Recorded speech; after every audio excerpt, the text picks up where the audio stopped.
Hey everybody, Sam Davidson here with MEA Worldwide, and I am here with Lincoln Younes, who plays Danny on Grand Hotel. How are you doing today? I'm doing really well. Thank you for having me. Well, I'm very excited to have you because this is ABC's and just all of the networks' big, sexy summer show. I mean, were you thrilled to be a part of this, and were you happy it came out this summer specifically? I was very grateful to be a part of this. To work with Eva and the creators that we have is obviously a blessing, but we also have the most incredibly diverse and supportive cast, and so and added to that, the character is a lot of fun to play. So I'm having a great time. Well, you guys taped this over a year ago? You shot it? Yeah, so we started filming the pilot in March of 2018, and so we shot that in Miami, and then we had to wait to see if it got picked up to a full series. It did. And then they rebuilt the entire hotel set in Manhattan Beach in Los Angeles. So yeah, and cool. It was really cool. So I would go back between the Fontainebleau in Miami and our set, and it would look identical, and it would trip me out because I'd be like, "Am I in Miami? No, I'm in LA. Okay, I don't know where I am." That's amazing. Yeah. And so before we get into what you're doing now, I want to talk about where you started. So you are from Australia, correct? Yes. And you were a soccer player, an athlete, I was, right? yeah. So how did you make that transition? That's a good question. So I was a soccer player since I was 3 till about 21, 22. I wanted to do that professionally, and that's what I was going to do. And then I think around 16 or 17, the higher up I went, I realized that unfortunately sport has a kind of half-life. It's not the longest career, and one injury can take you out of the game forever. And I also found performing, which I was a very, very shy kid, so I never would have put those two together, but it's a funny story. I lied my way into a performance in Japan. What did you lie about? What did you say? So I was learning Japanese at the time. I'd always loved Japan and the idea of it, and I wanted to go visit it.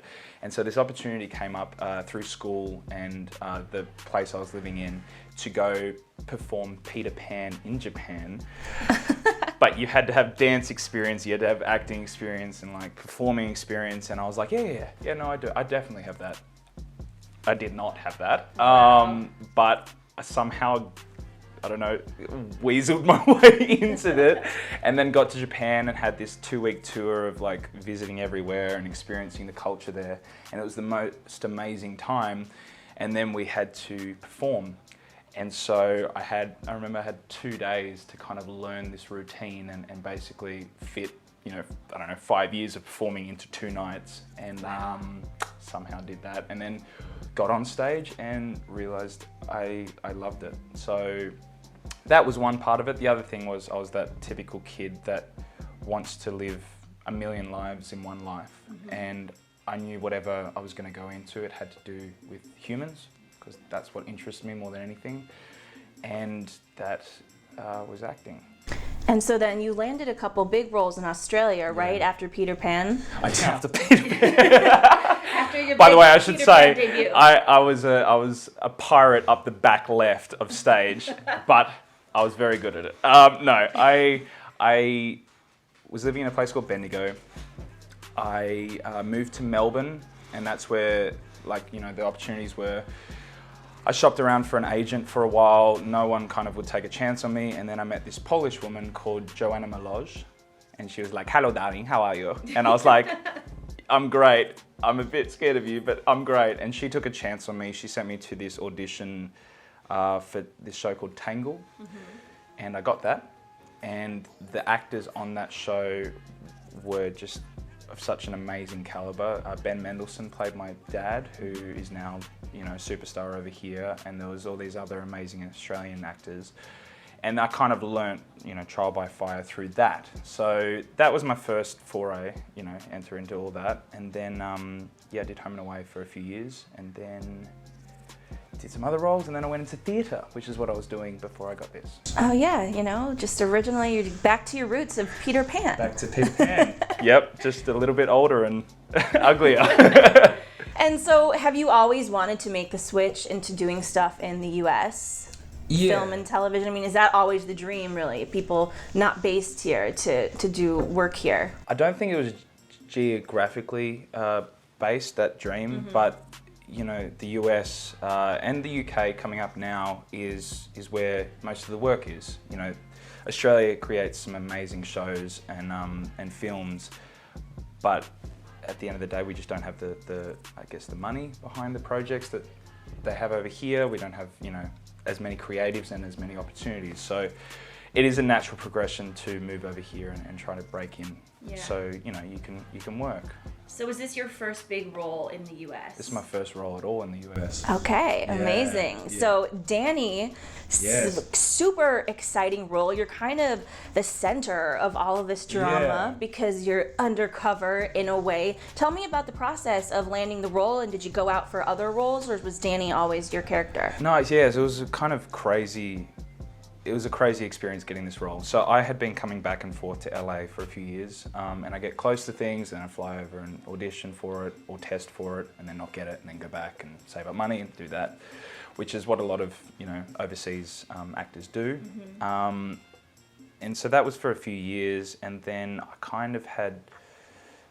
wanted to go back to theatre and work on my craft through that, and I kind of had in my mind, I was like, look, the US I think will happen, but maybe not for a few years. I'm just going to leave it there for a while. And that, of course, is when things, you know, happen when you let go of them.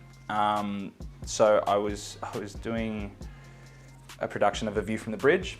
I love that play. I love it. So I was playing a blonde Sicilian called Rodolfo, and I had to like dance and, you know, all that kind of stuff. Anyway, I had this short week of pilot season back in Australia. So I had 3 days, and I had about 11 auditions in those 3 days, and Grand Hotel was the last one. And I got it at like 11 p.m. the night before, and the audition was at 9 a.m. the next morning, and it was like 11 pages, and I was like, I'm not going to be able to learn this in time, and my brain was full of all these other things, and so I almost cancelled the audition. I wrote the email, and I was like, listen, I don't know if I'm going to do a good job. I might just cancel this one. And thank God I didn't send. Because I woke up the next morning, I was like, look, I'm just going to give it a go. And I went in and I did it. And a few days later, I got a call and they said, you got the role. And I was like, what?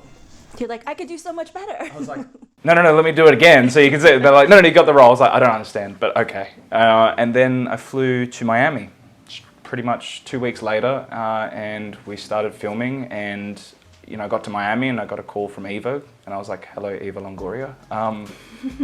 This is very odd. And she was so welcoming, and the cast was so welcoming, and now we're here. Well, let's talk about your relationships on the show. Yes. Of course, first we have Alicia, and I think you really like her, right? I do. You're gonna break my heart. No, I think he really likes her. But you didn't plan on it, right? I think yes.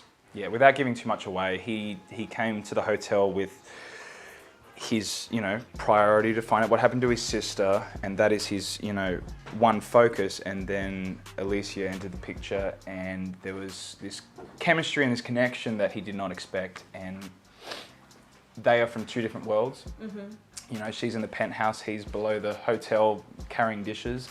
So there's a lot going against them, but that's kind of the best romance, I think, to watch, is this forbidden, you know, from two different worlds, trying to make something work that maybe shouldn't, but inevitably, hopefully it will. I hope so. I hope so too. I really, I like them together, and I love working with Denise. She is one of the most talented, kind, quirky people I've ever met, and so every day on set was like a new kind of adventure, and we'd play, and it was great. Last question for you, without giving away too much, how would you describe in a few words or a sentence the remainder of the episodes this season? The episodes keep building until it reaches fever pitch, and just when you think you know everything there is to know about the characters, it flips and you don't. And see, yeah, it's just going to keep building up until the finale, and you don't actually know what any of the characters are really up to. So stay tuned. I can't wait. Well, thank you so much for joining us. Thank you. And guys, make sure to check out Grand Hotel on Mondays on ABC right after The Bachelorette at 10 p.m. We'll see you next time. Thank you. Bye.